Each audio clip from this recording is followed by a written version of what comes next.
rooftop tower. I don't know the name of this. But you can see over there, there's an old Invader Zim sign. Where that Guppy Bubbler used to be an Invader Zim ride.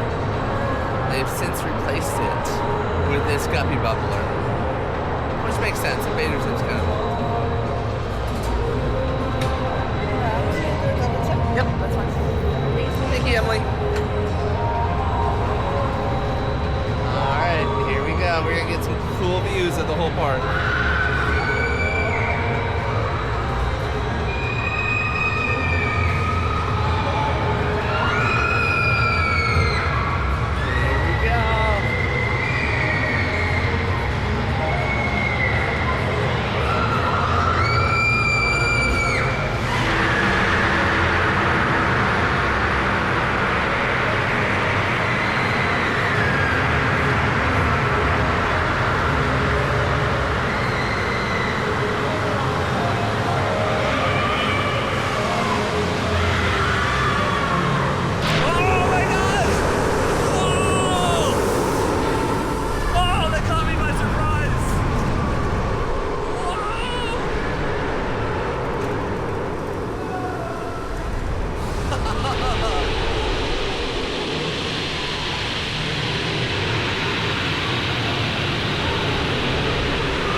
Great views of the park.